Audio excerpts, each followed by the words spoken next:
నమస్తే రమగారు. నమస్తే చే రమగారు ఏదైనా సిరీస్ చెప్పుకుందామండి. ఒక 4, 5, 6 ఎపిసోడ్‌లు వచ్చేలాగా. 5, 6 రావు. ఆ! 4 వస్తాయి. ఓహ్! చెప్దాం.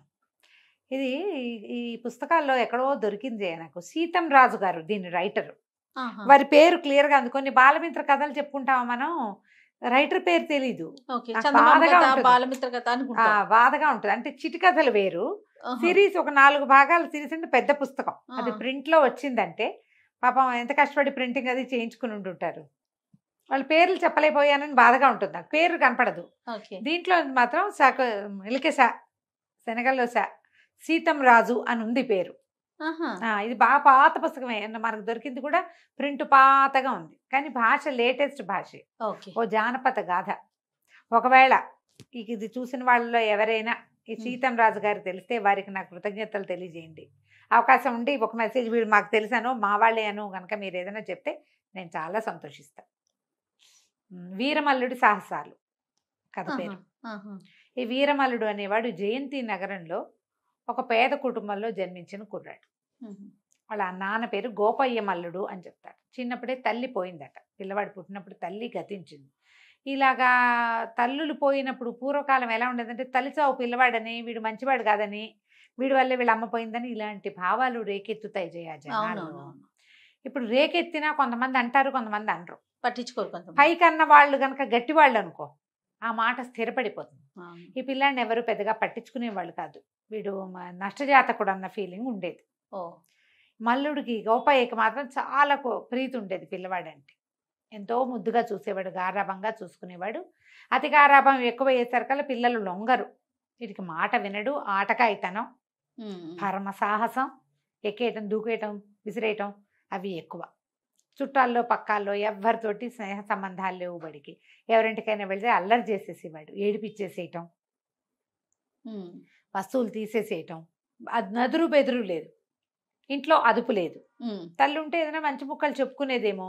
ఈ చెప్పేవాళ్ళు కూడా లేరు. తండ్రి వాడు ఏం చేసినా ఆయన ఏమనేవాడు కాదు. వాడి కోరిక తీర్చడం, వాడు ఏదైనా కావాలంటే ఎట్లా కొట్లా ఆ కోరిక తీర్చేయాలని ఉండేది. ఓకే. ఇప్పుడు ఉన్నారు కదా అట్లాంటి వాళ్ళు. అవునండి. ఆయనకి పుత్ర ప్రేమతో కళ్ళు మూసుకుపోయినాయి. పిల్లాడు ఏదైనా బడిలో పంపిస్తే వాడు సరిగా చదవపోయినా దండించి వాడిని లైన్లో పెట్టే పందా ఆయన చెయ్యాల అసలు. ఓకే. ఏదో కట్టెలు కొట్టుకుని తెచ్చుకునేవాడు, ఏదో చిన్న పని చేసుకుని తెచ్చిన డబ్బంతా కొడుకేదా అనే పోసేవాడు. ఇట్లా పెరిగి పెరిగి వాడికి ఓ 12, 14 సంవత్సరాలు వచ్చినాయి. 12 ఏళ్ళు వచ్చాక ఇక వీడు పాఠశాలకి పనికి రాడు అని తేలిపోయింది. హ్మ్. స్కూల్లో ఒక్క ముక్క నేర్చుకునేవాడు కాదు. ఎంతసేపు అక్కడికెళ్ళా ఇక్కడికెళ్ళా ఆ గోడెక్క ఈ గొట్టుకెక్క, ఎవరి తోటలో నా జామకాయలు కంటికి నద్రగా కనబడితే కోసేయ్య, అల్లరి, ఆటకాయితనం, పనికి సోమరితనం, అల్లరికి మాత్రం మంచి దుందుడుకు.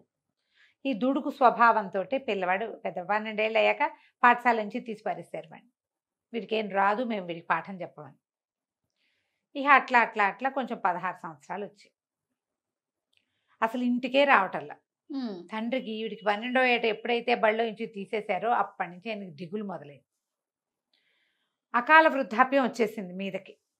కొడుకు చేతికి అందకుండా పోతున్నాడు అని. అదేలే. ఆ గురుగారి దగ్గర ఈ గురుగారి దగ్గర బతిమలాడి అడిగినా ఏమీ లాభం లేదు. ఎవరు పెట్టుకునేవాళ్ళు కాదు. మీ వాడు అల్లరి, మా వల్ల కాదు. మిగిలిన వాళ్ళ చదువు పాడైపోతుంది. ఇతని మీద కొంచెం మర్యాద ఉన్నా ఆ గౌరవాన్ని ఆ కుర్రాడు ఉంచుకునేవాడు కాదు. రోజులు ఇట్లా గడిచే 16 ఏళ్ళు వచ్చినాయి. అసలు ఈ మధ్య వాడి ఇంటికే రావటల్లా. ఆయన వాడు ఎక్కడెక్కడో తింటాడు, ఎక్కడెక్కడో తిరుగుతాడు, తోటల్లో దొడ్లలో పడి తిరుగుతాడు. ఏ స్నేహితుడితో ఎవరితోటో కాసేపు పడితే వాళ్ళతో ఒక ముద్ద తినేస్తాడు, ఇంకంతే. ఇంటికి కూడా రాకుండా అయిపోయాడు. డబ్బులు అవసరమైతే వస్తాడేమో, హ్మ్. హ్మ్. ఏదో కొంచెం తండ్రి దగ్గర ఏమైనా ఉంటే కాస్త తీసుకోవడం, వాటితో పాటు తినేవాడు వాటితోటి. ఓకే. ఆ ఊళ్ళలో పూటకుళ్ళ ఇల్లు ఉండేవి, సత్రాలు ఉండేవి. హ్మ్. ఆ టైంకి వస్తే అల్లరివాడో దుండుకువాడో అన్నం పెట్టేసేవాళ్ళు. వాడికి ఇల్లు అవసరం ఏముంది, హ్మ్. వచ్చేవాడు కాదు. ఈయనకి ఇక విసుగు పుట్టింది, ఎప్పటికీ పిల్లవాడు రావట్లేదని. ఇక వాడు ఎక్కడున్నాడో చూసి ఒకసారి కంటితో చూద్దాం అనిపించింది. మెల్లిగా కాళ్ళు ఈడ్చుకుంటూ లేచాడు. ఒక కర్ర పుచ్చుకొని పోటేస్తూ బయటకు వచ్చాడు. వాకిలి తాళం వేసుకున్నాడు. సందు చివర, వీధి చివరికి దాకా నడిచేశారు గల కొడుకు ఎదురుపడ్డాడు. ఎదురుపడి ఈయన అన్నాడు, నాయన ఎంత వచ్చావురా, అసలు ఎంత అలమటించిపోతున్నాను, ఎన్ని రోజులైందో కంటితో చూశాను, నాన్నని చూడ్డానికి వచ్చావురా తండ్రి అని పిల్లవాడిని కావలిచ్చుకున్నాడు. అప్పుడు తెలిసింది వాడి ఒళ్ళంతా బురద, పిల్లాడు ఏదో గాభరాగా ఉన్నాడు. నాన్న నాన్న నన్ను ఎక్కడైనా దాచేయాలి నువ్వు, చాలా ప్రమాదం ముంచుకొచ్చేస్తోంది నాన్న, పద పద ఇంటికి వెళ్ళిపోదాం అంటే ఆయనేమో కర్రపోటు వేస్తున్నట్టు వాడు గబగబా ఏం నడుస్తాడు, కంగారు పడి ఏమన్నాడు, ఏం జరిగిందిరా నాయన, ఏం జరిగిందిరా అంటే, నది ఒడ్డున ఆడుకుంటున్నాం, ఆ యువరాజు జగత్సింహుడు కూడా ఆటకొచ్చాడు, అందరం కలిసి ఆడుతున్నాం, అతను ఓడిపోయాడు, ఓడిపోతే బాగా గేలు చేశాను నేను, నీకు ఆట రాదు పాట రాదు అందరిలోకి వస్తావా, ఏముంది ఆ పిల్లల ఆటకాయకి మాటలు, గేలు చేస్తే అతను నన్ను తనట మీదకొచ్చాడు, అతన్ని నేను తోసేసారి నదిలో పడిపోయాడు, పడిపోగానే అంగరక్షకులు అవతల నుంచున్నారు, పిల్లాడు ఆడుకుంటాడు, అతను కూడా ఇదే 16-17 ఏళ్ళ వాడు, అంగరక్షకులు పరిగెత్తుకొచ్చి నన్ను పట్టేశారు నాన్న, పట్టుకున్నారు, జగత్సింహుడిని లేవదీశారు, నన్ను పట్టుకుని జైలు వైపుకి తీసుకుపోయారు, చెరసాల్లో పడేయటానికి తీసుకెళ్ళారు, ఎలాగోలా తప్పించుకుని వచ్చేసాను, పదనాన్న నన్ను దాచిపెట్టి అన్నాడు, 4 అడుగులు వేసే లోపల రాజభట్లు వచ్చేసారు, గుర్రాలు వేసుకొచ్చేసారు, అక్కడి నుంచి పిల్లని పట్టుకుపోయారు. ఇతను అడిగాడు, గోపాయి మల్లుడు ఎందుకు వచ్చారు రాజభట్లు ఇటు రావడానికి కారణం ఏంటంటే, మీ వాడు చేసిన పని, ఎట్లా తప్పించుకొస్తావు నీ సంగతి చెప్తామని ఇతనికి చేతులకి సంకెళ్ళు వేసేసారు, ఈ వీరమల్లుడికి సంకెళ్ళు వేసేసారు, లాగుతుంటే తండ్రి అడ్డం పడిపోయాడు, కాదు బాబు కాస్త ఆలోచించండి చిన్నపిల్లాడు అని చెప్పే లోపల వీళ్ళు ఏం చేశారు, కొరడాలతోటి దెబ్బలు కొట్టేశారు పెద్ద ఆయన్ని, అయ్యో కొట్టేస్తే పడిపోయాడు, ప్రాణం పోయింది. ఎంత దెబ్బ కావాలి, పైగా ఓపికగా లేడు, కొంతకాలంగా సరిగ్గా తింటల్లా, పిల్లాడి మీద బెంగతో చుష్కించిపోయినాడు, ఎక్కడ తగలకూడని చోట దెబ్బ తగిలిందో పడిపోయాడు, పడిపోయేసరికి నానా అని పిల్లాడు కేకలు పెట్టి దగ్గరికి వెళ్ళబోతే ఈడ్చేశారు, ఇతన్ని సంఖ్యలు వేసేశారు, వీడు ఇది చేయడానికి కూడా గొడవ చేయడానికి కూడా పెద్ద అవకాశం లేకుండా పోయింది. ఈ భటుల్లో ఒకడు మంచి భారీగా ఉన్నవాడు కాలుతోటి ఇతని శరీరాన్ని గోపేదమాలుండి పక్కకు తోసేసాడు, తోసేసి పిల్లాన్ని ఎత్తి కుర్రవాడిని ఎత్తి గుర్రం మీద పడేశారు, తీసుకెళ్ళిపోయారు, రాజుగారి దగ్గర ప్రవేశపెడితే జగత్ సింహుడు కూడా ఉన్నాడు, నరేంద్ర సింహుడు రాజు, తండ్రి పేరు ఏదో మదన్ సింహుడు రాజు, జగత్ సింహుడు కుమారుడు, మంత్రి అంతా సభలో ఉన్నారు, తీసుకెళ్లారు సభలోకి, తీసుకెళ్తే ఈ కుర్రాడు అడిగాడు, జగత్సింహుడు రాజుగారు అబ్బాయి అడిగాడు, నన్ను నీళ్ళలోకి తోయటం తప్ప కాదా ఒప్పుకోమని, నేను ఏ పరిస్థితిలో చేశాను అని చెప్తానంటాడు, వాడు ఒప్పుకోడు కుర్రాడు రాజుగారు అబ్బాయి, తప్పేనా కాదా, అంతే అదొకటే కావాలి, తప్పంటే ఏ అబ్బాయి అన్నాడు, సరే తప్పే ఒప్పుకుంటారు, తప్పే, నీళ్ళలో తోయడం తప్పు, 2 కుర్రాళ్ళు ఆడుకున్నప్పుడు ఒకళ్ళనొకళ్ళు తోసుకుంటారు, అది రాజుగారి అబ్బాయి అయితే ఏంటి, ఇంకో అబ్బాయి ఎంత, నీతో ఆట ఏం కుదురుతుంది మాకు, నువ్వు రాజుగారి అబ్బాయిని నేను అంటి ముట్టనట్టుగా ఎట్లా ఉంటారు, ఆటల్లో అలా ఉండదు కదా,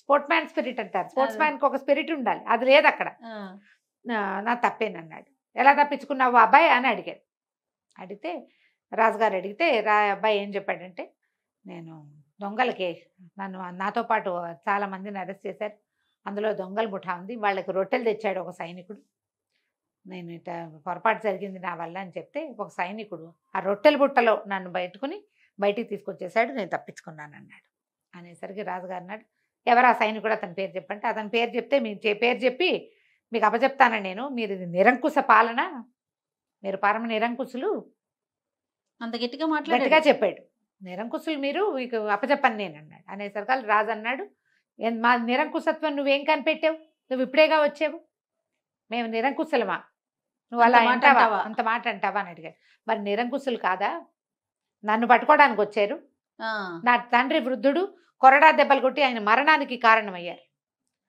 మీ వల్లే కదా మీ సైనికులు అట్లా చేస్తారు అనగానే రాజు ఆశ్చర్యపడి, ఏమిటి అట్లా జరిగిందా, మీ తండ్రి మరణించాడా అని ఆశ్చర్యపడింది, చిన్నపిల్లాడు వీడికి తండ్రి చచ్చిపోవడం అంటే ఎంత బాధ, మరి పైగా వీడిని పట్టుకోవడానికి వచ్చి ఆయన చంపేయటం ఏంటి అనేసరికల్లా జగత్సింహుడు అన్నాడు, ఏం పర్వాలేదు, ముసలాడు అసలు బతికుండకూడదు, ముసలాడు చచ్చిపోతే వచ్చే నష్టమేం లేదనగానే రాజు నిర్ఘాంతపోయాడు, మంత్రి నిర్ఘాంతపోయాడు, మరి ఇద్దరు వృద్ధులే వాళ్ళు, ముసలాళ్ళు ఒక వయసు వచ్చాక బతికుండకూడదు, పోయాడు, నీ సంగతి చెప్పండి అనేసరికల్లా రాజు అడిగాడు, సైనికుడిని గుర్తుపడతావా అని, వీళ్ళిద్దరు నిర్ఘాంతపోయి ఆహాహా 1 నిమిషం అయ్యాక తేరుకుని, యువరాజు ఎంత తెలివిగా మాట్లాడతాడు అన్నారు, పైకి మంత్రికి నాకు నొప్పిగానే ఉంది, రాజుకి నొప్పిగానే ఉంది, అంతేగా అనేసరికల్లా గుర్తుపడతావా నువ్వు అన్నారు. నువ్వు సైనికుడిని గుర్తుపడతావా అంటే నా సంఖ్యలు వదిలేయండి, పేరు నాకు కూడా తెలియదు, నేను నడిచి వెళ్తే గుర్తుపడతా అంటే సరే ఒప్పుకున్నారు. ఒప్పుకొని సంఖ్యలు తీయించారు. ఈ రాజుగారి దగ్గర నుంచి కుర్రాడు ఇట్లా నడవడం మొదలుపెట్టాడు. ముందుకి నడుస్తూ ఉంటే ఆ సైనికుడు అడిగిపోయాడు. అతను గుర్తుపెట్టేశాడు కుర్రాడిని, తప్పించాడు కదా, చిన్నపిల్లాడు పాపం అని తప్పించాడు. అక్కడ జరిగింది ఏం లేదు, వీడిని చంపేస్తారు వృధాగా అని ఆయన కళ్ళల్లో భయం కనపడింది. అతనికి ఒడ్డున ఒక కైజారు ఉంది. ఈ కుర్రాడు ఏం చేశాడు, అక్కడ దాకా నడిచి వీరమల్లుడు అతని బొడ్లోంచి కైజారు లాగి రైమని వెనక్కి తిరిగి రాజుగారి మీదకి విసిరేశాడు. సభంతా హాహాకారాలు చేసే లోపల రాజుగారి జబ్బలో గుచ్చుకుంది. అది అంత దూరానికి అంత చచ్చిపోయింద దెబ్బ తగలదు, కానీ వాడు సాహసం. మరి రాజుని సభలో పెద్ద పెద్ద కేకలు పెట్టారు, అవురా అవురా వీడిని బంధించండి, చంపేయండి, అదేంటి ఇదేంటి ఆడామని అరిచారు. అరిచేసరికల్లా కుర్రాడు అన్నాడు, ఎందుకు వృద్ధులు బతికుండకూడదు, మీ నాన్న వృద్ధుడేగా, నువ్వేగా చెప్పావు, ఇప్పుడు వృద్ధులు బతికుండకూడదని చెప్పావు కదా, ఒక వృద్ధుడు ఆ వృద్ధుడు పోయాడు, ఈ వృద్ధుడు కూడా పోతాడు అనేసరికల్లా మంత్రి గారు ఎవరో కేకలేశారు, అబ్బాయి నువ్వు సంభాళించుకో, అట్లా చేయక మాట్లాడకూడదు, యువరాజు చెప్పిందే కదా చేశాను. అక్కడి నుంచి పరిగెత్తుకుంటూ ఆ రాజవైద్యుడిని కేకేసుకొచ్చారు. ఈ కుర్రాడు జగత్సింహుడు పరిగెత్తుకుంటూ వెళ్ళి ఆ కత్తి ఆ గుచ్చుకుని ఇట్లా రాసుకుపోయింది, బాగా నాటికి పదురుగా వెళ్ళలా, తగిలింది, కానీ నెత్తురు గారుతుంటే పరిగెత్తుకుంటూ తండ్రి భుజం మీద చేయి పెట్టి గట్టిగా అదుము పెట్టుకున్నాడు. క్షమించండి నాన్నగారు, నేను మాట్లాడిన మాట వల్ల మీకు ఇలా జరిగింది అంటే నేను అన్నాడు, ఏమిటి నీ ఉద్దేశం అని అడిగాడు. మీరన్న మాటే, ఒక నెత్తురు చొక్కొస్తే ఇంత కష్టం కలిగింది కదా, నా తండ్రి వృద్ధుడిని చంపేశారు వృధాగా, ఒట్టి పుణ్యానికి 4 వాక్యాలు చెప్పి విచారణకి తీసుకెళ్తామంటే సరిపోయేది, దుఃఖించేవాడంతే, చచ్చిపోయేవాడు కాదు కదా. ఆయన రాజు మెల్లిగా లోపల నుంచి తొలగ తీసుకుని నిన్ను వదిలిపెట్టేస్తాను, యువరాజు జగత్సింహుడికి అంగరక్షకుడుగా ఉండు, నువ్వు నీకు ఇంత సాహసం ఉంది అనేసరికి తెల్లబోయాడు పిల్లాడు. మీరు ఉండమంటే ఉంటానన్నాడు. జగత్సింహుడు ఒప్పుకోలే, వీడికి విద్యాగంధం లేదు, చదువు లేదు, సంధ్య లేదు, పైగా నాతోటి ఇంత పోట్లాటకు దిగినవాడు, వాడి నాన్న చావుకి నేనే కారణం అని నమ్ముతున్నవాడు నాకు అంగరక్షకుడుగా ఉంటే ఎట్లా నమ్ముతాం దాన్ని, వద్దన్నాడు. నాకు కుదరదన్నాడు. కుదరదంటే రాజు అన్నాడు, నీకు కుదరకపోతే ఈ కుర్రాన్ని నేను పంపించేస్తా, నువ్వు ఉంచుకోవద్దు, అబ్బాయి చదువుకో, నీకు గుర్రం, ఓ కత్తి, 1000 వరహాలు ఇప్పిస్తాను. ఇంతలో రాజవైద్యులు వచ్చారు రాజుగారికి కట్టుకట్టడానికి. ఈ కాస్త దానికి వైద్యుడు ఎందుకు, రాసుకుపోయింది అంతేనన్నాడు, కానీ కట్టుకట్టారు. మంత్రికి యువరాజుకి సుతరాము ఇష్టం లేదు కుర్రాన్ని పంపటం, వాడిని ఇక్కడే ఉంచి చిన్న శిక్ష అయినా వేయాలని మంత్రి గారికి, కాదు వాడిని జైల్లోనే పడేయాలని కొడుక్కి ఉన్నది. కానీ ఇక రాజు మాట కాదని లేకపోయారు. పైగా సభలో రాజుగారు లేచి వచ్చి కుర్రాడు భుజాలు తట్టాడు, పరమ సాహసివి నువ్వు, దీనికి సరైన రుజుమార్గం ఉండాలి, ఎక్కడైనా చదువుకో, నీకు విద్యాగంధం ఉండాలి, మాట్లాడగలవు, ధైర్యం ఉంది నీకు, సభాపిరికివి కాదు, చదువుకుంటే ఇవన్నీ ఈ లక్షణాలన్నీ నీకు మంచి వాసికెక్కుతాయి నాయన, మంచి గుణగణాలు పెరుగుతాయి నీకు, చదువుకో అని చెప్పి రాజుగారి ఆజ్ఞ చొప్పున ఓ గుర్రం, ఓ కత్తి, ఒక 1000 వరహాలు ఇచ్చాడు. వీరమల్లుడికి ఓ గుర్రం, ఓ కత్తి, ఓ 1000 నాణేలు ఇచ్చాడు, వరహాలు ఇచ్చి పంపించాడు. ఇవి పుచ్చుకున్న బయలుదేరాడు. వెళ్తూ ఉంటే ఒక దొంగల గుంపు ఆ పక్క నుంచి వెళ్తున్నారు. వీడిని అటకాయించారు. అటకాయించి ఏమున్నాయో అవి తీసి అక్కడ పెట్టమంటే వీడేం చెప్పంటే నా దగ్గర ఏమున్నాయి, ఇగో ఇలా ఇలా జరిగింది, రాజుగారు 1000 వరహాలు ఇచ్చారు, గుర్రం, కత్తి చెప్పేశాడు, 1000 వరహాలు తీసుకోండి, నేనేం చేయలేను వాటితో, కావాలంటే తీసుకోండి, గుర్రం కత్తి మాత్రం వదిలిపెట్టండి అని చెప్పాడు. వాళ్ళు కూడా చిన్నపిల్లాడు, వాటి దగ్గర ఏముంటుంది, ఉన్నది ఇచ్చేస్తానన్నాడు. ఇంకేముంది, బట్టలు మట్టి కట్టుకుపోయి, మొహం మాసిపోయి, కళ్ళ నీళ్ళ చారికలు మొహం నిండా ఏడ్చి మొత్తుకుంటున్నాడు నాన్న చచ్చిపోయాడని. సరే 1000 వరహాలు తీసుకున్నారు. మరి ఆపిన వాడి దగ్గర తీసుకోవాల్సిందే, దొంగల పద్ధతి అది. వదిలేశారు. ఆ గుర్రం ఎక్కి, వాడికి ఏం పెద్ద స్వారీ రాదు, పాడు రాదు, ఒక మాదిరిగా వచ్చు, కాకపోతే వాడు ఏంటంటే క్విక్గా నేర్చుకునే పిల్లాడు, చదువు మీద శ్రద్ధ పెట్టక రాలా వాడికి. పిల్లలు బైకులు నేర్చేసుకోరు ఫ్రెండ్స్ దగ్గర, వాళ్ళ ఇళ్లలో బైకులు ఉండక్కర్ల, గుర్రసవారి ఇలాగా అలాగే వీడికి కూడా వచ్చు కొంత. గుర్రం తోలుకుంటూ మెల్లిగా వచ్చి తండ్రి తనకు ఎక్కడ కనపడ్డాడో, ఎక్కడ తండ్రి మరణించాడో అక్కడికి వెతుక్కున్నాడు. వాళ్ళు సైనికులు పక్కకు తోశారు కదా, ఒక పొద పక్కకి పడి ఉన్నాడు తండ్రి. బోరుమని ఏడిచాడు నాన్నని చూసి. పిల్లాడు ఏడుస్తూ ఉంటే కొంచెం చీకటి పడుతోంది, ఇంకా రాత్రి అవల, సాయంకాలం అయింది. అక్కడక్కడ చెదురుమదురుగా మనుషులు కనపడతారు కానీ వీడి ప్రవర్తన ఎవ్వరికీ నచ్చదు. పిల్లాడు అల్లరి పిల్లాడు, తండ్రి పట్ల విలువ లేదు, గౌరవం లేదు, మర్యాద లేదు. 16 ఏళ్ల పిల్లాడికి ఉండాల్సిన హ్యూమన్ రిలేషన్ ఏది వాడికి లేదు. ఎవ్వరు వాడి దగ్గరికి రాలేదు. ప్రథమోట అంటుకుంటే అంటుకుపోతారు, అంతే కదా, అంతేగా. అయితే ఏడుస్తూ కూర్చున్నాడు. ఏం చేయాలో తెలియలే. సరే నాన్నని శ్మశానాన్ని తీసుకెళ్దాం అనుకున్నాడు. లేవదీసి గుర్రం మీద వేయలేకపోయాడు. 16 ఏళ్ల పిల్లాడే కదా, వాడి బలశాలైన వాడు చిన్నపిల్ల, ఎత్తలేకపోయాడే. ఎత్తాడు, గుర్రం మీదకి ఎక్కించలేకపోయాడు. అయ్యో, ఏం చెయ్యాలో తెలియలే. ఈ లోపల దండుగా ఏదో శబ్దం వినపడితే వీడిని ఎవరైతే దొంగలు వీడి దగ్గర 1000 నాణేలు తీసేసుకున్నారో వాళ్ళు ఆ పక్కకి వేగంగా వెళ్తున్నారు. వీడు ఏం చేశాడు, ఆ నాన్న శవాన్ని దింపేసి పరిగెత్తుకుంటూ వెళ్ళి వాళ్ళకి చేతులు అడ్డం పెట్టి కేకలు పెట్టాడు. కుర్రాడు ఎందుకు ఆపుతున్నాడు అని ఆగారు. అయితే వీడు వాళ్ళ ఏడుస్తూ, మా నాన్న ఇలాగో ఇలా జరిగింది, తీసుకెళ్ళలేకపోతున్నాను, నాకు సహాయం చేయండి అంటే, వాడు 1000 నాణేలని తృణప్రాయంగా ఏడవకుండా, గొడవ చేయకుండా, ఏమీ అనకుండా వదిలేసిన పిల్లాడి సాహసానికి మెచ్చుకుని వాళ్ళు, సరే పద మేము వస్తామని కొంతమంది దిగి, నువ్వు నీ గుర్రం ఎక్కరా కుర్రాడా అని వెనకాల తండ్రి బాడీని వేసి, పద నీతో పాటు మేము కూడా వస్తామని శ్మశానానికి తీసుకుపోయి, వీడి దగ్గర లాక్కున్న డబ్బులు ఉన్నాయిగా, ఆ డబ్బులు పెట్టి కొంత డబ్బు ఖర్చు పెట్టి శ్మశానంలో ఇది శవదహనం చేయించేశారు. లాస్ట్ రిచువల్ అయిపోయింది. ఇంటికి వచ్చాడు, వాళ్ళు వెళ్ళిపోయారు, వీడి ఇంటికి వచ్చాడు, స్నానం చేశాడు, బకెట్లో కూర్చున్నాడు. ఇల్లు చాలా చిన్న సుమారైన ఇల్లు, ఏమీ లేవు, ఏదో కుండ చట్టి ఉన్నాయి, డబ్బులు లేవు, ఏం చేయాలో తెలియలే.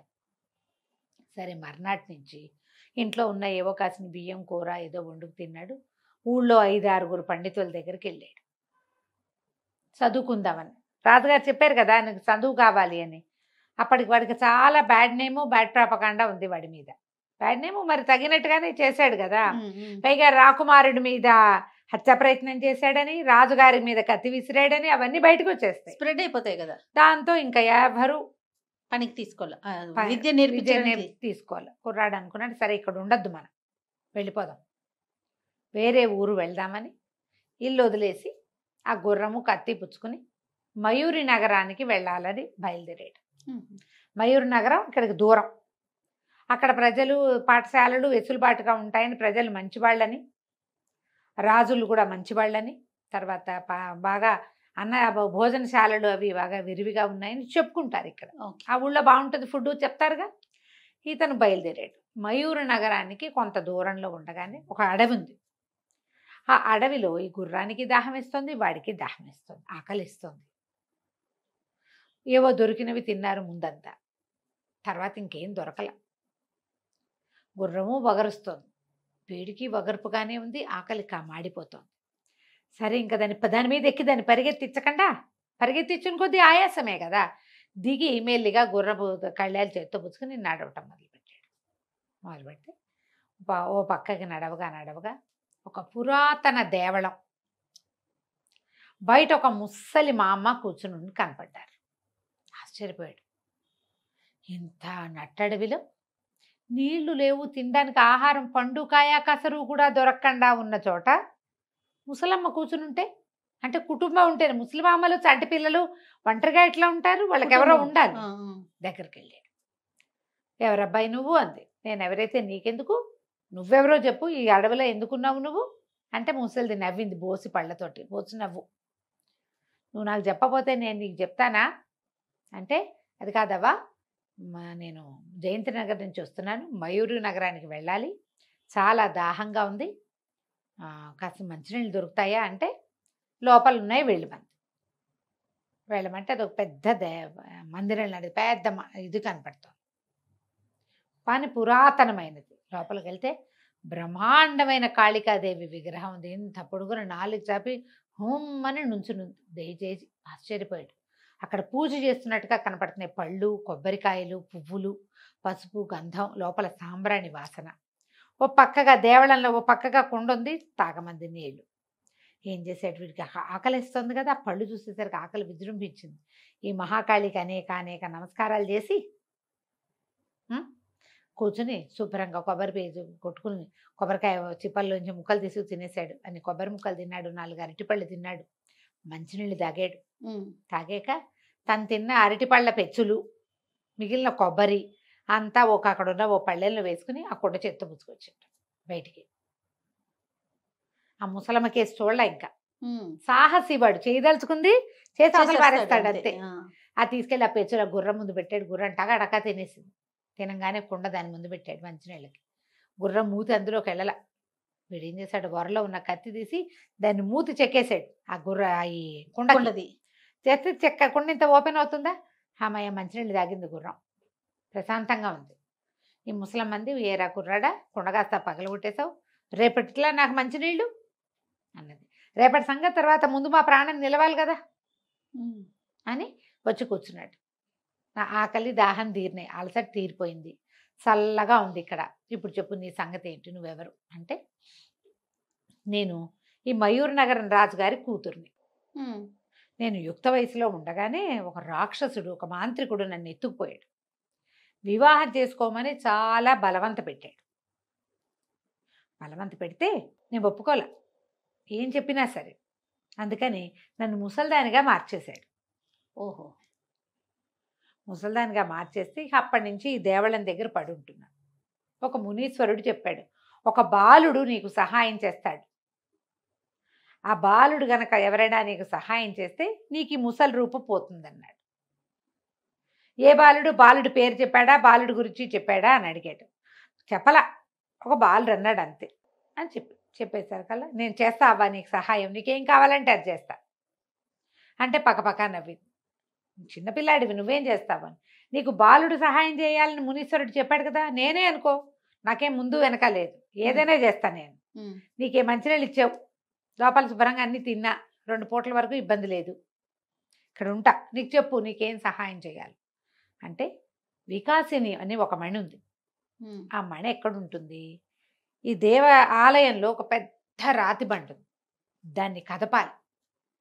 దాని వెనకాల మెట్లు ఉంటాయి, ఆ మెట్ల నుంచి కిందకి దిగాలి. కింద ఒక భైరవి ఉంది, ఇక్కడ ఎవరిని? మహాకాళి ఉంది, కింద భైరవి విగ్రహం ఉంది. ఆ భైరవి పాదాల దగ్గర వికాసి మణి ఉంది, వికాసిని. ఆ మణి తెచ్చి నా నుదుటికి తగిలిస్తే నా ముసలి రూపు పోయి పడుచు రూపు వస్తుంది. బాగుందిగా. కుర్రాడు అన్నాడు. అంతేగా అన్నాడు మల్లుడు. ఇంతే కదా, నేను చేస్తా, నేను ఏదైనా చేయగలను, కనీసం ప్రయత్నం చేస్తాను చూడు. నేను మయూర్ నగరం వెళ్తాను, నువ్వు రాజుగారి అమ్మాయివి కదా, నీ రూపం మార్చి నేను తీసుకెళ్ళి అక్కడ దింపుతాను అంటే, సరే పద, నాకు చూపించదు ఎక్కడుందో చూపించన్నాడు. ముసలమ్మ, అవ్వ, కుర్రవాడు బయలుదేరారు.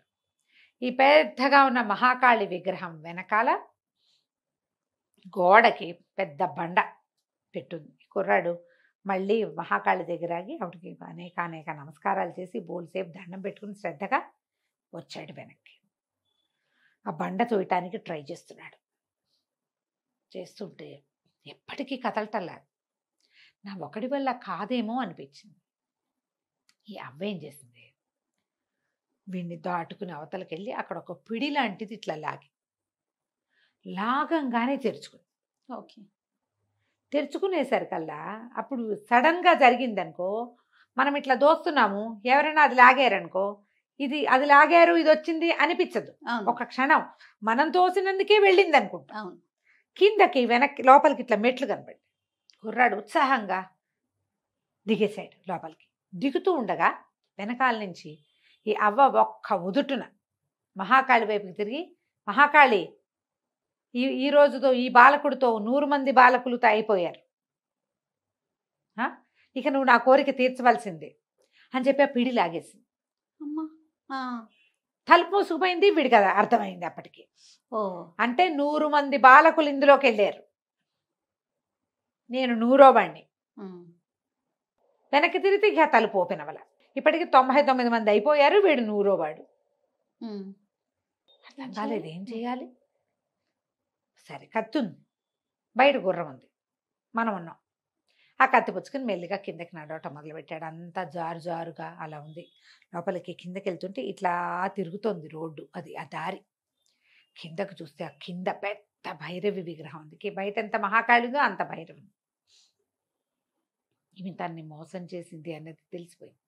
ఇంతలో ఒక చిన్న ఆడపిల్ల కంఠం వినపడింది. వీరుడా, అవ్వదంతా మోసం, నీ వెనకాలే ఉంది, జాగ్రత్తగా ఉండు. అది ఇట్లా మలుపులాగా తిరిగి వెళ్తుంది. ఈ మలుపు దగ్గర వీడు జాగ్రత్తగా వెనక్కి తిరిగి చూస్తే ఈ గోడ దగ్గర నుంచి ఆ అవ్వ ఇంకో పక్క నుంచి వస్తున్నది కనపడుతోంది. అర్థమైంది. అమ్మ వస్తోంది. ఎవరిదో ఆడగొంతు మాత్రం హెచ్చరించింది, చిన్న పిల్ల గొంతు, ఒక ఆడపిల్ల. సరే ముందుకు నడిచాడు. అవ్వ ఏం చెప్పింది, పాదాల దగ్గర వికాసిని మణి ఉంది, తీసుకురావాలి. అక్కడ దాకా వెళ్ళాడు. భైరవి బ్రహ్మాండంగా ఉంది విగ్రహం, ధగ ధగ ధగలాడిపోతోంది. కిందంతా దీపాలు దివ్యలు బోల్డన్ ఉన్నాయి. మామూలుగా వచ్చిన వాళ్ళకి ఏం తెలుస్తుంది, కిందకి వెళ్ళిపోయి అక్కడ ఏమీ లేదు వెళ్ళి ఇది చేయటం. 2-3 భీకరాకారాలు మీదకి వచ్చినాయి. వీడేం చేశాడు, జై మహాకాళి అని కతిపెట్టి కొట్టేశాడు. వాడు భయపడలా. మామూలుగా భయపడి మొహానికి చేతులు అడ్డం పెట్టుకుంటే దొరికేస్తారు. అవును, వాళ్ళే తీసుకెళ్ళి వీడిని ఆ భైరవ విగ్రహం దగ్గర పడేసేవాడు. వీడికి భయం లేదు, తెంపర్తనం. కత్తి పెట్టి ఏడాపెడా కొట్టేశాడు. పైగా వాడటం వచ్చిన వాడి వాడకం వేరు, వాడకం రాని వాడి పిచ్చవాడకం ఇంకో రకంగా ఉంటుంది. ఎడాపెడా దూసేసాడు, పద్ధతి ప్రకారం కాదు, ఎక్కడ తగిలిందో కూడా చూసుకోకుండా కొట్టేశాడు అనమాట. ఆ 2 భీకరాకారాలు కీచు కీచుమని శబ్దాలు చేస్తూ పారిపోయింది. పిరికితనమే వాళ్ళ ఆయుధం, అవతల వాడి భయమే వాళ్ళ బలం, అంతే. ఈ అవ్వ ఆశ్చర్యమే, ఊరిని పిట్టలా ఉన్నాడు చిన్నపిల్లాడు, వీడు బాగానే కొట్టాడే అనుకుంది. వీడు వెళ్ళి భైరవికి ఎదురుగుండా నుంచున్నాడు. పాదాల దగ్గర ఏం కనిపించట్లా, వెతకాలి అనమాట. సరే చూస్తున్నాడు వెనక నుంచి అవ్వ ఎంత దూరం వచ్చింది అని. తను ఇటు వంగితే ఆ ఒక్క గంతులో ఇటు వచ్చేయగలదు, కనపడుతోంది. సరే పక్కకే చూసుకుంటూ ఆ జేజి ముందు భైరవి ఎదురుగుండా వెళ్ళి ఇట్లా మోకాళ్ళ మీద ఊని వంగాడు. ఓకే, వెతకడానికైనా నమస్కారం చేయటానికైనా వంగాలుగా పాదం మోకాళ్ళ మీదకి వెళ్ళాలి, దగ్గర కూర్చుని వెతకాలి కదా. వంగేసరికల్లా ఆ పక్కన ఒక గొడ్డలు ఉంది. ఈ అవ్వ రూపంలో ఉన్న ఆ రాక్షసుడు, ఒక రాక్షసుడు అనమాట వాడు. ఒకటే ఒక్క దూకులో వచ్చి ఆ గొడ్డలు తీసి ఈ కుర్రాన్ని నరికేపోయింది. వీడు చూసుకుంటున్నాడు, చూసుకోకుండా ముందుకే చూస్తే తెలియదు. అవునవును, ఎప్పుడు దూకుతుందా అని చూస్తున్నాడు. గొడ్డల మీద కూడా వాడి దృష్టి పడింది. వాడేం చేశాడు, పక్కకు దొర్లేశాడు. ఓకే, ఆ వేటు పడే టైంకి ఇది అవతలకి వెళ్ళిపోయి ఈ వేటు ఈ గొడ్డలి నేలలో దిగిపోయింది. పుర్ర రైమని లేచి నుంచున్నాడు. వాడు చెట్లెక్కి గోళ్ళెక్కి గొటికలెక్కి అలవాటు ఉన్నవాడు, మామూలు పిల్లాడు కాదు కదా, తుంటరి వాడు. అమితలాఘవంగా ఉంది వాడు ఒళ్ళు. పక్కకు దొల్లేశాడు, నేలలో గొడ్డలు ఇరుక్కుపోయింది. ఈ అవ్వ ఈ గొడ్డలు పైకి పెనుగులాడుతుంటే కుర్రాడేం చేశాడు, ఆహా మీకేనా ముసల్దానివి, నీకేంటి తెలివితేటలు ఉంటే కుర్రాడిని నాకెంత ఉండాలని ఈ రాక్షసుల్ని కొట్టాడు. కత్తి తీసి పెట్టమని ఒక దెబ్బ కొట్టేశాడు. ఒకటే దెబ్బ కొట్టేసరికల్లా పక్కకు పడిపోయింది అవ్వ. పడిపోగానే వీడు ఏం చేశాడు, ఆ నేలలో ఉన్న గొడ్డల్ని ఆ ముసలి రూపంలో ఉన్నవాడు లాగలేకపోయాడు, కానీ వీడు ఒక్క దెబ్బతో లాగేసి ఆ అవ్వ తల కాస్త నరికేశాడు. నేను తెత్తున రక్తధారలు. ఆ రక్తం ఎప్పుడైతే వచ్చిందో భైరవి ప్రత్యక్షమైపోయింది. చూడ్డానికి ఇంత భయంకరమైన రూపం ఉంది, కానీ ప్రత్యక్షమైనప్పుడు ఆమె సౌందర్య రాశిలాగా. సభాష్ మల్లు, చాలా మంచి పని చేసావు. వీడు ప్రచండుడు అనే రాక్షసుడు 100 మంది బాలకులని ఇది చేస్తానని, బలిస్తేనే ఈ వికాసిని అనే మణి కోసం ఇంత ప్రయత్నం చేశాడు. 99 మంది అయిపోయారు, నువ్వు 100వ వాడివి. వాడికి దక్కవలసిన వికాసిని మణిని నీకు దక్కిస్తున్నాను, ఇదిగో అని మణి చేతులు పెట్టింది. ఈ మణిని తదేకంగా చూసి నీ మనసులో నువ్వు ఏది కోరుకుంటే అది అవుతుంది. ఇల్లు వాకిళ్ళు డబ్బు దశకం మనుషులు దీంతో రాంది లేదు. దాంతోపాటుగా మొండెము తల ఉంటే వాళ్ళని ప్రాణాలు కూడా రక్షిస్తుంది. ఓహో, బాగుందిగా, బతికిస్తుంది ఈ మణి అని ఆ మణి చేతులు పెట్టింది. చేతిలో పెడితే వీడు సంతోషించాడు, చాలా సంతోషపడ్డాడు. అక్కడి నుంచి ఏం చేశాడు, అమ్మాయిని తీసుకున్నాడు. ఆ భైరవి దగ్గర అంతా మళ్ళీ అప్పుడంతా నెత్తురుగా అయింది కదా, ఆవిడ మళ్ళీ మాయమైపోయింది. వీడు ఏం చేశాడు, ఆ ముసల్దాని మెడ తెరిగిపోయిందిగా, నరికేసిన మరుక్షణం రాక్షసుడు బయటపడ్డాడు. ఒక పెద్ద మొండెం ఇంత తల, ఆ తల మొండెం ఒక దగ్గరగా పెట్టి దాన్ని బతికించమని కోరుకున్నాడు. రాక్షసుడు లేచి కూర్చున్నాడు. లేచి కూర్చుంటే, ఈ మణి కోసం ఇంత ప్రయత్నం చేసావు, అమ్మ ప్రత్యక్షమై నాకు ఇచ్చింది, నీ దారి నువ్వు పో, దీని జోలికి రావద్దు, నిన్ను బతికిస్తున్నాను నేనని చెప్పి బతికించి వదిలేశాడు. అప్పుడు ఇతనికి గుర్తొచ్చింది, ఏదో స్త్రీ స్వరం వినపడింది. ఎవరు అని వెతకడం మొదలుపెట్టాడు. ఎవరు ఇందాక నాతో మాట్లాడింది, అవ్వ సంగతి చూసుకోమని చెప్పింది ఎవరంటే, ఆ గుహకి ఒక పక్క భాగం నుంచి చిన్న పిల్ల, ఒక 12 ఏళ్ల పిల్ల 13 ఏళ్ళలో ఉంటే బయటకు వచ్చింది. ఎవరు నువ్వు అన్నాడు. నేను పేరు మర్చిపోయాను, ఏదో పేరు కథ అంతా గుర్తుంది, పేరు మర్చిపోయాను. చూస్తావా, అయిపోయింది, ఇదే లాస్ట్ చెప్పాడు. ఇప్పుడే ఫినిష్ చేయాలిగా, ఎక్కడున్నామో అక్కడ గుహలో ఒక పక్క భాగం నుంచి, అది చిన్న దీనిలాగా ఉంది, లోపలికి ముడతలాగా ఉందన్నమాట. అందులోంచి ఒక చిన్నది, ఒక 12-13 ఏళ్ళ అమ్మాయి బయటకు వచ్చింది. ఈ అమ్మాయి ఎవరు, ఇక్కడ ఎందుకుంది, వీరమల్లు సాహసాలు. ఇతను కిందున్న త్రిపుర భైరవి మందిరంలో అవ్వని చంపేశాడు. వాడు ఒక రాక్షసుడు అయ్యాడు, రాక్షసుడిని బతికిచ్చాడు కూడా.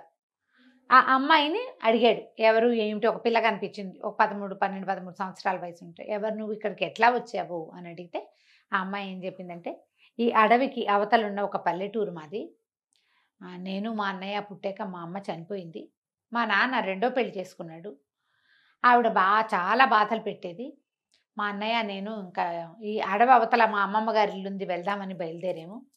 అడవి మధ్యలో మాకు ఈ ముసలి మా అమ్మ కనపడింది. అయితే మా అన్నయ్య కూడా నీకు చెప్పిన కథే చెప్పింది, నేను రాజకుమార్తెనని, నా మాంత్రికుడు చెరలో ఉన్నానని, ఆ వికాసిని మణి తెస్తే నాకు ఇది శాప విమోచనం అవుతుందని చెప్తే, మా అన్నయ్య నన్ను అక్కడ వదిలిపెట్టి లోపలికి వచ్చాడు. నేను వాళ్ళ వెనకాలే వెళ్ళాను, అడవిలో ఒకదాన్యం బయట ఒకదాన్యం ఉండలేక.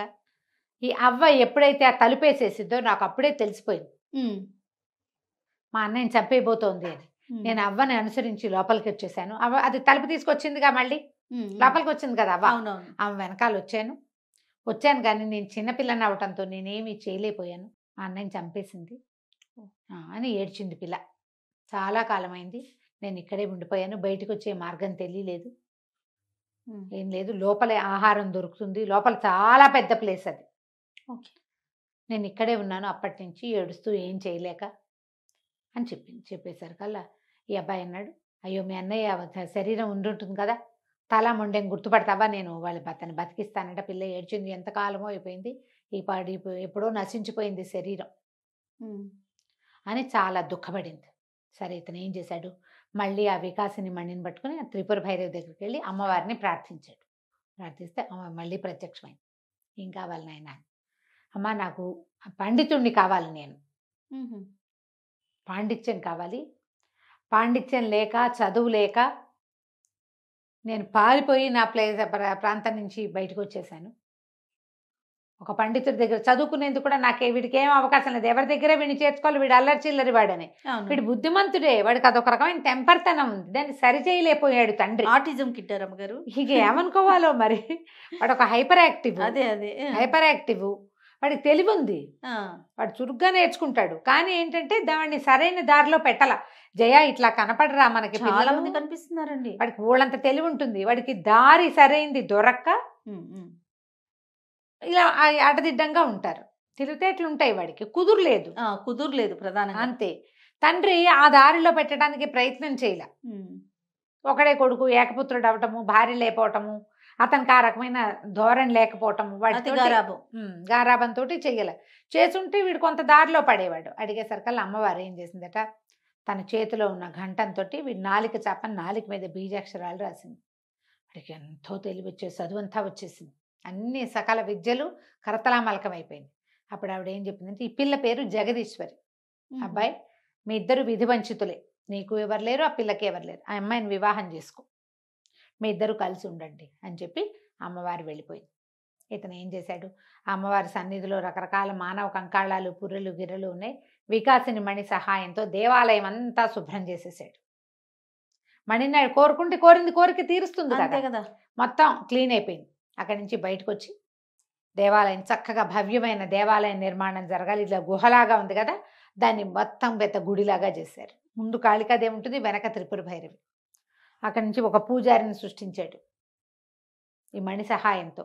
అంటే కొత్త మనిషిని పుట్టించడం కాదు, ఆ అడవి చుట్టుపక్కల ఉన్న బ్రాహ్మడు ఎవడో ఇక్కడికి వచ్చేలాగా చేశాడనమాట. దేవాలయంలో నిత్యము ధూపదీప నైవేద్యాలు కుదిరేలాగా ఏర్పరిచాడు. అక్కడి నుంచి గుర్రం ఎక్కి ఈ పిల్లని ఎక్కించుకుని వెళ్ళటం మొదలుపెట్టాడు. ఎక్కడికో వేరే చోటకి వెళ్దాం అనుకున్నాడు, మయూర నగరానికి వెళ్దాం అనుకున్నాడు. ఆ వెళ్తూ ఉంటే ఏమైంది, అతనికి అర్థం కాల, మనం ఎటు వెళ్తున్నావు, ఇప్పుడు ఏం చేయాలి మనం అని ఈ గుర్రాన్ని అడిగాడు. నీకు ఎటు తోస్తే, ఏది మంచిదని తోస్తే ఆ వైపుకి వెళ్ళిపో అని చెప్పగానే గుర్రం వాయువేగ మనోవేగాలతో పరిగెత్తడం మొదలుపెట్టింది. పరిగెత్తేసరికి అది ఎందుకు పరిగెడుతోందంటే ఈ వికాసిని మణిని బేర్ చేయటం వల్ల అనమాట. సరైన దారి దానికి తెలిసింది. ఆ పరిగెడుతూ ఉంటే ఒక ఆవిడ ఎవరో ఎదురొచ్చింది వీళ్ళకి, కేకలు పెట్టి చేతులు ఊపుతుంది. గుర్రం ఆగింది. ఆగేసరికి కుర్రాడు అడిగాడు, మనవాడు వీరమల్లుడు, అమ్మా ఎవరు మీరు, ఏమిటంటే మా భర్త ప్రాణాపాయ స్థితిలో ఉన్నాడు నాయన, వైద్య సహాయం కావాలి, చుట్టుపక్కల ఎవరు లేరు, కొంచెం దూరంలో ఉన్నారు, ఏదన్నా సహాయం చేయి బాబు, భర్త మరణించేలాగా ఉన్నా. అంటే ఆవిడ ఒక బ్రాహ్మణ స్త్రీ. సరే వీడు అన్నాడు, అమ్మా నేను తన దగ్గర ఉన్న వికాసిని మణి సహాయంతో బతికించగలను అనుకుని మా గుర్రం ఎక్కండి, మీ ఇంటి దారి చెప్పండి, నేనే బతికించగలుగుతాను, నేనే ప్రయత్నం చేస్తా వైద్య సహాయానికి అని గుర్రం ఎక్కించుకున్నాడు. ముగ్గురు కలిసి, ఆ పిల్ల, ఆ జగదీశ్వరి, వీరమల్లుడు, ఆ ఎదురొచ్చిన బ్రాహ్మణ ప్రౌఢ స్త్రీ, ముగ్గురు కలిసి గుర్రం ఎక్కి వెళ్ళారు. ఆయన ప్రాణాపాయ స్థితిలో ఉన్నాడు. సరే ఈ వికాసిని మణిని అతని గుండెల మీద పెట్టి ఈయనకు ఆరోగ్యం చేకూరాలి, ప్రాణాపాయ స్థితి నుంచి తప్పించుకోవాలని దండం పెట్టుకునేసరికి ఆయన మామూలుగా అయిపోయాడు. స్పృహ వచ్చేసింది.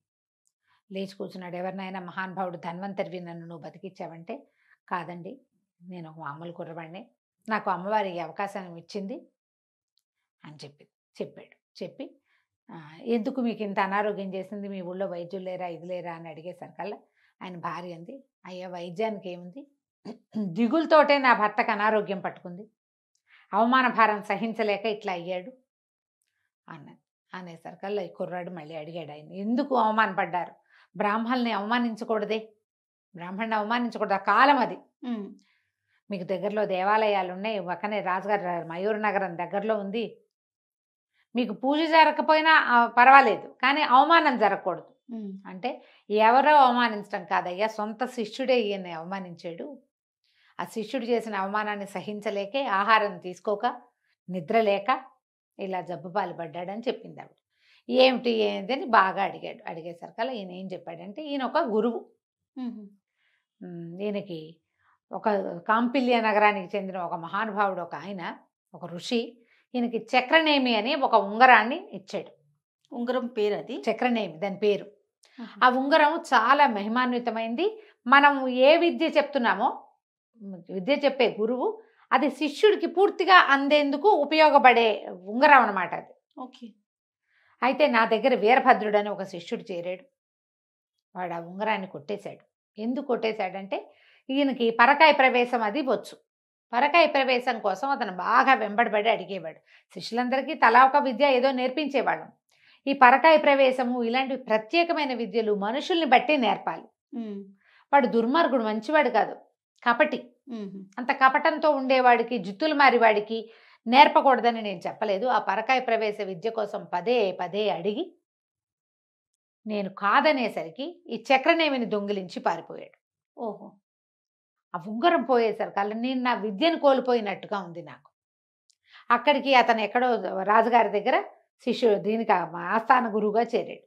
అక్కడికి వెళ్ళి బతిమలాడాను, ఆ చక్రనేమి ఇచ్చేసేయి అని ఎంత బతిమలాడినా వాడు ఇవ్వలేదు. సరి కదా, అవమానించి పంపించాడు. దాంతో ఆ అవమానాన్ని తట్టుకోలేక నేను ఇట్లా అనారోగ్యం పాలయ్యాను ఓకే అని చెప్తే, ఎక్కడున్నాడు ఆ వీరభద్రుడు అని అడిగాడు. అడిగితే జయంతి నగర ఆస్థాన గురువుగా ఉన్నాడు. జయంతి నగరం ఏది, వీడు పారిపోయి చేసిన నగరమే, అదే కదా, వీడు సొంత ఊరు అని అన్నాడు.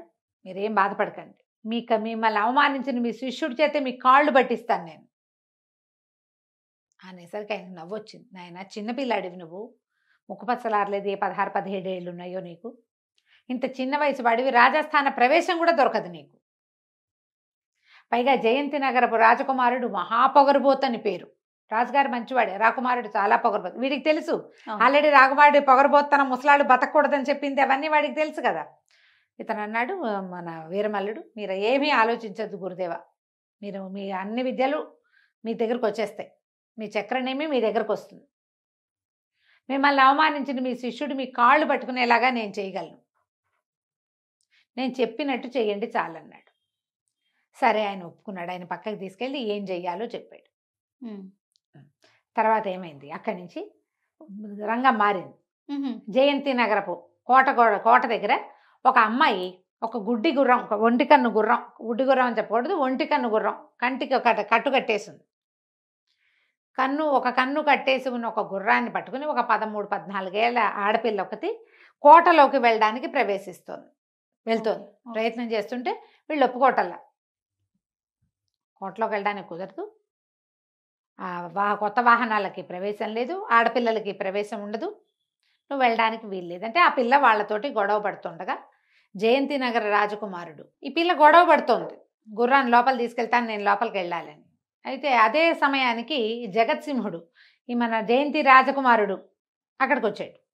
ఎవరు ఏమిటి అని అడిగితే ఈ అమ్మాయింది, జయంతి నగరంలో బోళ్ళంతమంది పండితులు ఉన్నారట, నేను పండితులతోటి తలపడ్డానికి వచ్చా అనేసరికల్లా అతను అన్నాడు, ఏమి నువ్వు ఆడపిల్లవి, చిన్నపిల్లవి, నువ్వే పెడతావా అన్నాడు.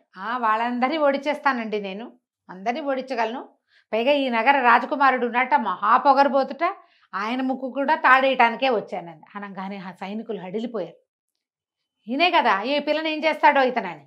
అతను అన్నాడు, ఏమిటి నీకెవరు చెప్పారన్నాడు. నాకు చాలా తెలుసండి, నేను ఏ విద్యలో అయినా ఓడించగలను అనేసరికి, మరి నువ్వు ఓడిపోతేనో అన్నాడు. నేను ఓడిపోతే మీరు ఏది చెప్తే అది చేస్తా, మీరు ఓడిపోతేనో అని. సరే నువ్వు చెప్పింది చేస్తానన్నాడు. నేను మిమ్మల్ని నమ్మను, మీకు సరైన మాట తీరు లేదు, రాజుగారిని నమ్ముతా, నన్ను లోపలికి తీసుకెళ్ళండి, రాజస్థాన ప్రవేశానికి కల్పించండి, పందెం పెట్టుకుందాం, ఓడిపోతే రాజకుమారుడు నేను ఏది అడిగితే అది చేస్తాడు అని రాజుగారు ఒప్పుకోవాలి. ఓకే, ఎవరినైనా ఓడిస్తాను, పాండిత్యం కానీ యుద్ధ విద్యలు కానీ ఏ విషయమైనా, నార్మల్ జనరల్ మ్యాటర్స్ అయినా సరే నేను ఎవరినైనా జయించగలను. ఆ పిల్ల దానికి విచిత్రంగా ఉంది. అంతకుముందు దాని మాటలు ఎలా ఉన్నాయి, ఇప్పుడు ఇవన్నీ నేను మామూలు మాటలు చెప్తాను, అది పల్లెటూరు యాసతోటి మాట్లాడుతోంది. ఓకే, సోతానండి అంటోంది. ఈ అమ్మాయికి మామూలుగా మాట్లాడడం కూడా రాదు, మర్యాదైన సంభాషణ కూడా రాదు, పల్లెటూరు మాట, చదువుకున్న మాట కాదు అది. చదువుకున్న వాళ్ళ భాష కొంచెం వేరుగా ఉంటుంది కదా, కల్చర్డ్గా ఉంటుంది. ఇది అట్లా కనిపించట్లా, పల్లెటూరు పిల్లగా ఉంది ఇది. పల్లె పిల్ల ఇలా పండితుల్ని ఓడిస్తాను, విద్వాంసుల్ని ఓడిస్తాను, రాకుమారిని ఓడిస్తానంటే ఎట్లా ఉంటుంది. సరే ఇదేదో ఒక హాస్యపు సంఘటనగా కూడా దారి తీయచ్చు అనుకుని రాకుమారుడు అన్నాడు, ఈ పిల్లని లోపల పంపించండి, లోపల గుర్రాన్ని గడ్డేయించండి అని చెప్పాడు. లోపలికి వెళ్ళింది. సాయంకాలం వేళ మర్నాడు పొద్దున కోట లోపల పెద్ద సభ తీరిస్తే సభలోకి గుర్రంతో సహా వచ్చింది అమ్మాయి. చిన్న పిల్ల, 13 ఏళ్ళది. వచ్చి గుర్రానికేమో కంటికి ఒక కట్టు కట్టి ఉంది. రాజుగారు ఎదురుగుండా నిలబెట్టారు.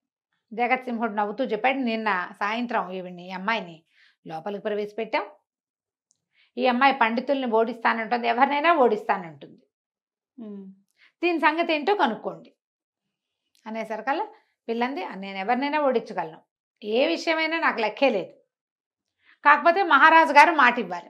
ఎందుకంటే యువరాజు అయితే మాట మీద నిలబడ్డు, అసలు అతనికి మాటే కుదురలేదు అంటోంది ఓపెన్గా, కుదిరే లేదు, ధైర్యవంతురాలు. కానీ రాజు ఏది చెప్పినా సరే చేస్తాడు ఖచ్చితంగా, అందుకని మహాప్రభు మీరేదంటే అది అనేసరికల్లా రాజుకి ఉత్సాహం వచ్చింది. చిన్నపిల్ల సాహసం ఏమిటి, ఏం ధైర్యంతో ఈ మాట చెప్తోంది, అదేమిటో చూద్దామనుకున్నారు.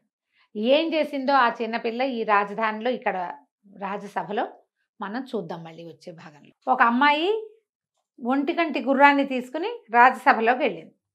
రాజుగారిని ఏమడిగింది, మీరు నేను అడిగిన దానికి రాకుమారుడు ఓకే అంటాడా అని అడిగింది. రాజుగారికి మంత్రి గారికి కూడా మంచి సరదా వచ్చింది. చిన్నపిల్ల ఇంత ఛాలెంజ్ చేస్తుంటే సరే నువ్వు ఏ విషయంలో పోటీ చేయదలుచుకున్నావో చెప్పు అంటే మరి నేను అడిగిన షరతుకు ఒప్పుకుంటారా?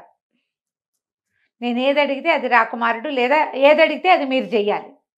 ఒప్పుకున్నారు. ఒప్పుకున్నాక ఏ విషయంలో నువ్వు పోటీ పడతామన్నారు. నేను పాండిత్యం విషయంలో కూడా పోటీ పడతా, జనరల్ విషయాల్లో కూడా పోటీ పడతా, యుద్ధ విద్యల విషయంలో కూడా పోటీ పడతా, మీరు ఏది పెడితే అది అనేసరికల్లా సరే మా ఆస్థాన గురువుగారు ఉన్నారు, పండితుడు ఉన్నాడు వీరభద్రుడు. ఈయనెవరు? పాత గురువుగారిని మోసం చేసిన వీరభద్రుడు ఇక్కడ ఉన్నాడు కదా. వీరభద్రుడు గురువుగారు ఉన్నారు, వీరభద్రుడు ఈయనతోటి పోటీ పడమన్నారు. పోటీ పడిన సరికల్లా ఆయన అన్నాడు ముక్కు పచ్చలారలేదు, పిల్ల పిచ్చికలా ఉంది, ఈ పిల్లతో నాకు పోటీ ఏమిటి అనేసరికల్లా పిచ్చికా పిట్టాకేముందండి, ముఖే ముఖే సరస్వతి, ఎవరి ముఖంలో ఏ సరస్వతి ఉందో మీరు ఏది కావాలంటే అది నాతో మాట్లాడదంటే ఆయన అన్నాడు నువ్వు ఏం చెయ్యాలి, నీకేం కావాలి అంటే మాకు అది నేను చెప్పిన వాళ్ళ కాళ్ళు పట్టుకోవాలి అని చెప్పింది పిల్ల. మీరు ఓడిపోతే నేను ఓడిపోతే మీ కాళ్ళు పట్టుకుంటా, మీరు ఓడిపోతే నేను చెప్పిన వాళ్ళ కాళ్ళు పట్టుకోవాలి మీరు అంటే అడుగు నీ ఇష్టం ఏదో అన్నాడు. అడగంగానే పిల్ల అడిగింది ఇదేమిటి అని గుర్రాన్ని చూపించింది. ఆయన ఇదే గుడి గుర్రం అన్నాడు. అనగానే పిల్లంది గుడ్డి గుర్రం ఏమిటి, ఒక కన్ను ఉంది దీనికి, ఒక కన్ను ఉంటే గుడ్డి అంటావా, రెండో కంటికి కట్టేశాము, ఓ కన్ను కనపడుతుంది గుర్రానికి, అదేమవుతుంది ఒంటి కంటి గుర్రం అనాలి, గుడ్డి గుర్రం అనకూడదు. మీరు పప్పులో కాలేశారు, మామూలు వాక్యం కూడా మాట్లాడలేరు, మీకు పెద్ద పాండిత్యం అనేసింది. మీకు పెద్ద పాండిత్యం ఏముంది, మామూలు విషయం. గుర్రానికి రెండు కళ్ళకి గంతలు కట్టి ఉంటే పోనీ, దానికి కళ్ళే కనపట్లేదు అది ఎటు నడుస్తుందో అంటే పోనీ గుడ్డి, ఓ కన్ను కట్టేస్తుందంటే రెండో కన్ను కనపడుతుందనే కాదు అర్థం, సింపుల్ విషయం కనపడేది కూడా అర్థం చేసుకోలేరా మీరు అనేసరికల్లా ఆయన కొద్దిగా దెబ్బతిన్నట్టు అయిపోయాడు ఆయన. సరే ఏవైనా జంతువులు ఎగురుతాయా మీకు తెలుసా? లోకంలో పక్షులు ఎగురుతాయి కదా, జంతువులు మనుషులు కూడా ఎగరగలరు మీకు తెలుసా? ఈయన అన్నాడు అట్లా ఎగరవు, భగవంతుడు పక్షులకు మాత్రమే రెక్కలు పెట్టాడు, పక్షిది కాకపోయినా గబ్బిలం కూడా ఎగురుతుంది అంతే తప్ప ఇక ఏ జంతువు ఎగరదు. ఇదో అని గుర్రాన్ని చూపించింది. గుర్రం ఎట్లా ఎగురుతుంది అన్నాడు. మీరు చెప్పేది తప్పు, గుర్రం ఎగురుతుంది, నా గుర్రాన్ని ఎగిరిస్తాను నేనంది పిల్ల. అని చూస్తూ ఉన్నారు. ఈ లోపల ఆ గుడ్డికి ఒంటికంటికి కట్టుకట్టున్న గుర్రము ఒక్కసారి ఇట్లా రెక్కలు అల్లార్చి పైకి ఎగిరింది. చుట్టూతా తిరిగి వచ్చింది సభాభవనం అంతా, వీళ్ళంతా ఇట్లా అని నిర్ఘాంతపోయి చూస్తూ ఉండిపోయారు. గుర్రం ఎగురుతోంది అంటే లోకంలో నీకు తెలిసిందే విషయం కాదు, నాకు తెలియంది ఏదో ఉండుండొచ్చని నువ్వు ఒప్పుకోవాలిగా. అనగానే గుర్రం కిందకి దిగింది, ఓడిపోయాడు. ఏం లేదు, సింపుల్ పాయింట్. ఇప్పుడు ఆయన నిర్ఘాంతపోయాడు, లేచి నిలబడ్డాడు. మా గుర్రం కాళ్ళు పట్టుకోండి మీరు. గుర్రం కాళ్ళు పట్టుకోండి అంటే ఏముంది పెద్ద, అది గాడిదైతే ఏదో సిగ్గుపడాలి.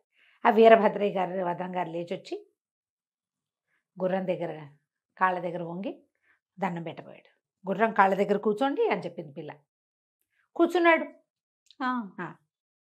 అప్పుడు ఇది అడిగింది ఇప్పుడు ఎవరు నాతో యుద్ధం చేస్తారు, ఇప్పుడు నాతోటి ఎవరు పోటీ పడతారు. ఇప్పుడు ఇంకెవరున్నారు, జగత్సింహుడు ఉన్నాడు. ఆయన బోళ్ళంత కత్తి కటార్లు అవి ఇవి నేర్చుకున్నాడు. ఇంతకుముందు ఆ కుర్రాడిని వీరమల్లుని నీకు అంగరక్షకుడుగా పెడతాను తండ్రి అంటే నాకు బోళ్ళంత సాహసిని, నేను బోళ్ళని యుద్ధాలు వచ్చు, యుద్ధ విద్యలు వచ్చు, నాకు వీడికేమొచ్చు, శాస్త్రం లేదు, వీడి పాడు లేదు అన్నాడు కదా, నాకు వచ్చు నేను చేస్తానన్నాడు. అన్నాడు కానీ నువ్వు ఆడపిల్లవి, అమ్మాయితోటి నేను శాస్త్ర పరీక్షకి దిగను, యుద్ధం చెయ్యను స్త్రీలతోటి, నా నియమం అనేసరికి పిల్లంది మీకు సరి జోడిని ఇంకోటి తీసుకొస్తాను, నేను సరిపడేవాడిని తెస్తాను, వాడితో చెయ్యి యుద్ధం అనేసరికల్లా ఆలోచించారు. ఇప్పుడు పిల్ల వచ్చింది, ఒక గుర్రంతో అమ్మాయి వచ్చింది, దానికి పట్టుమని 13 ఏళ్ళు లేవు. ఆ గుర్రం ఏమో మాయ గుర్రం వల్లే ఉంది, రెక్కలు వేసుకుని ఎగిరింది యూనికార్న్ లాగా. ఇప్పుడు దీన్ని ఏం చేయటం అని ఆలోచించి సరే నువ్వెవరిని పిలుస్తావో పిలువంటే ఇదిగో నీ సరిజోదు అని ఇలా చేయి చూపించింది. చేయి చూపిస్తే గాల్లో కత్తి తను నిలబడింది అక్కడ. అనగానే తను అన్నాడు, మన రాజకుమారుడు గట్టిగా అరిచాడు, కేకలు పెట్టాడు, ఇది మోసం, ఏదో మాయమంత్రం జరుగుతోంది ఇక్కడ, మంత్రాల వాదితోటి ఎట్లా పరీక్షకి దిగుతాము, ఇందాక ఆల్రెడీ గురుగారిని వీరభద్రం గారిని గుర్రం కాళ్ళ దగ్గర కూర్చోబెట్టింది మాయతోటే.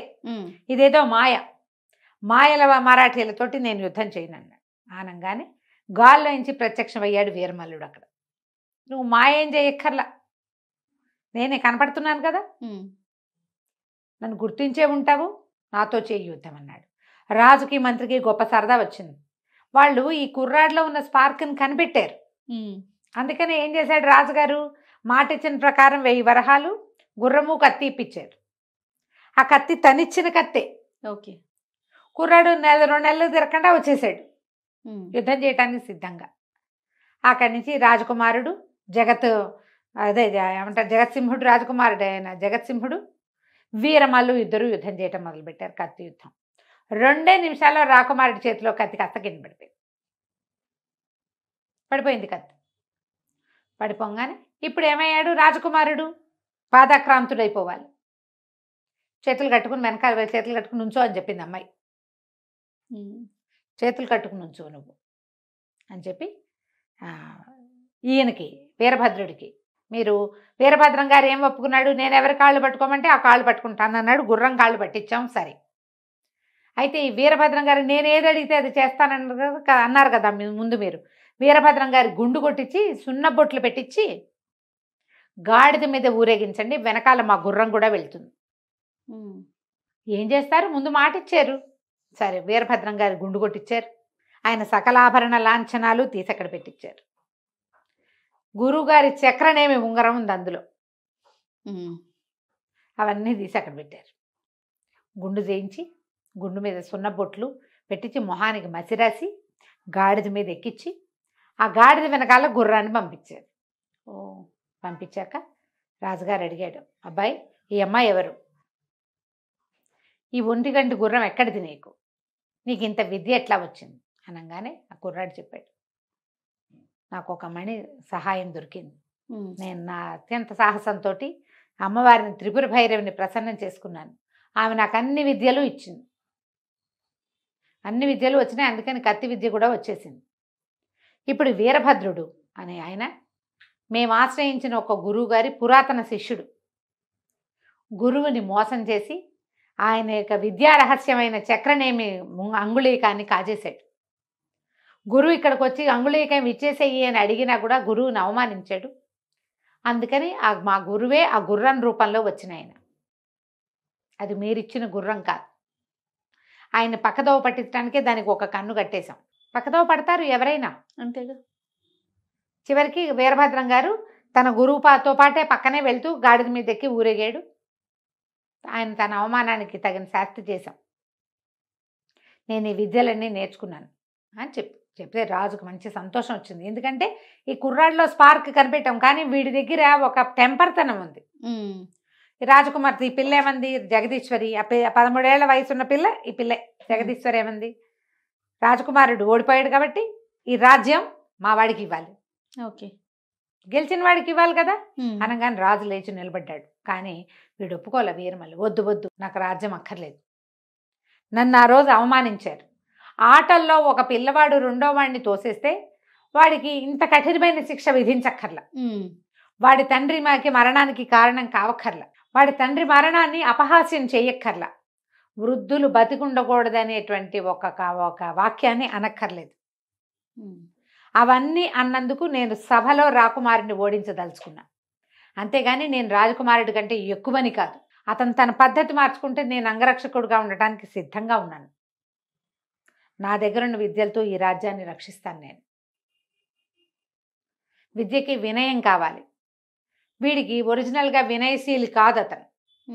కానీ ఎప్పుడైతే గురువు గారి దగ్గరికి వెళ్ళాడో, ఆ గురువు అనారోగ్యంతో ఉన్న గురువు దగ్గర మాట్లాడిన మాటలతోటి అతను తెలుసుకున్నాడు, నాకు ఏదైనా విద్య వస్తే వచ్చని రెచ్చిపోకూడదు, అది శాస్తి జరుగుతుంది ఏదో ఒక రోజు. అది విద్య కలిగిన వాడు ఎంతలో ఉండాలో అంతలో ఉండి తీరాలి. నా అంతవాడు లేడంటే నిన్ను మించిన వాడు తాడింది అనేవాడు ఉంటే ఇంకొకడు వస్తాడు వాడు తలకాయ తన్నేవాడు. అందుకని నేను వినయాన్ని అవలంబిస్తాను. రాజకుమారుడు తన తప్పు ఒప్పుకుంటే చాలు, ఇంకేం అక్కర్లేదు నాకు అన్నాడు. అనగానే ఆ జగత్సింహుడు కబుక్కను ముందుకొచ్చి వీరమల్లు చేతులు పుచ్చుకున్నాడు. బాల్య చాపల్యం నీకెంతుందో నాకు కూడా అంతే ఉంది.